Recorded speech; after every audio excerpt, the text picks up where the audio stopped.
प्यारे बहनों और भाइयों, मेरा नमस्कार स्वीकार हो। देखिए, आज हमारे पास कोई कुंडली दिखाने के लिए आया था। तो उसने जो पूछा था उसी का मैं आज वीडियो बना रहा हूँ, उसके जवाब में। तो देखिए, उसने पूछा था कि हमारी कुंडली में जन्म लगन में शनि और राहु हैं।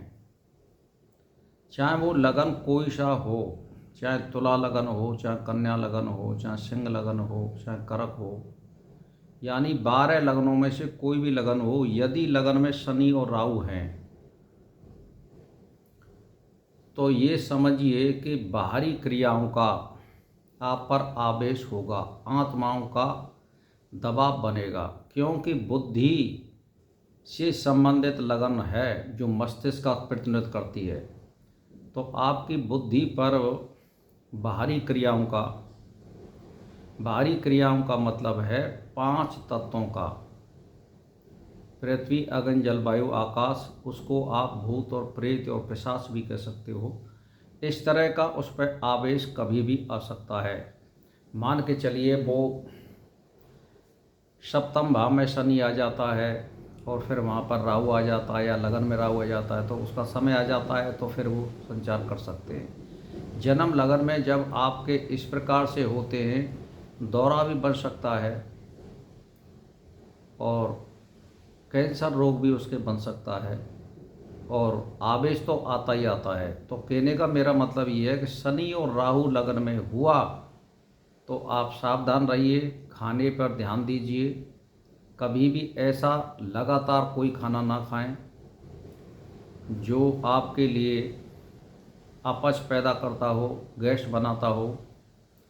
और जब गैस यदि आपके बनने लग गई और खाना आप कुछ अपनी शक्ति से ज़्यादा ले रहे हैं, तो ये निश्चित है आवेश आएगा और दौरा की भी स्थिति आ सकती है, और मृगी रोग भी बन सकता है, और बाहरी क्रियाओं का आवेश, भूत प्रेत पिशाच आदि का आवेश हो सकता है, और वो नशेबाजी करने वाला बन जाएगा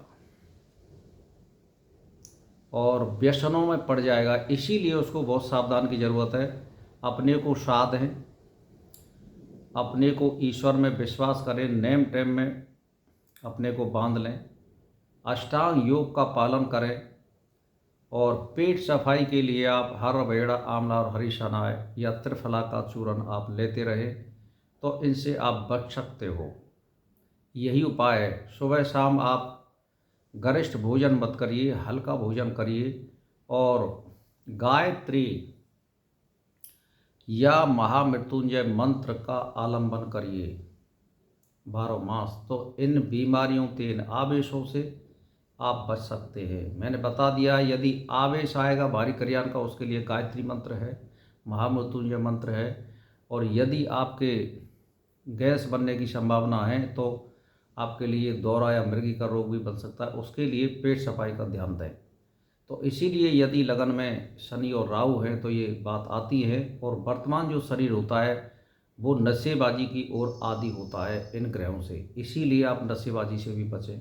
तो मैं संकेत करना चाहता हूँ, लगन में अगर शनि और राहु हैं तो इन चीज़ों से बचिए। ज्योतिष से कोई लाभ नहीं है, ज्योतिष से यही लाभ है, हमें आगाह कर सकती है और कुछ 80% तक हमें ये बता सकती है कि भाई हमारे संग में क्या होने वाला है।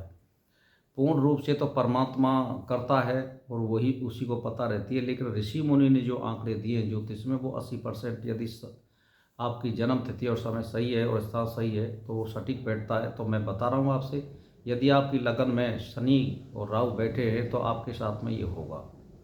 और यदि शुरू से आप सावधानी रह सकते हैं तो 99% उसको आप टाल सकते हो, 100% तो नहीं टलेगा। तो बस ये ज्योतिष जो विषय है वो हमारा कोई बनाया हुआ नहीं है, ये ऋषि मुनियों ने बनाया है, अथर्ववेद में भी इसको दे रखा है। और ये आंकड़े होते हैं, अनुमान होते हैं, और अनुमान 100 में से 1% कभी गलत भी हो सकता है। तो मेरा कहने का मतलब ये है, ज्योतिष एक अनुमान है, उसको देखिए, परखिए और जानिए। यदि कोई विश्वास नहीं करना चाहता है तो हमारे कमेंट्स में भेजिए आप अपनी जन्म तिथि और समय, हम आपको बताएंगे कि कैसे सटीक नहीं बैठता है। तो भाई और बहनों, बस मेरा इसी के साथ नमस्कार स्वीकार हो।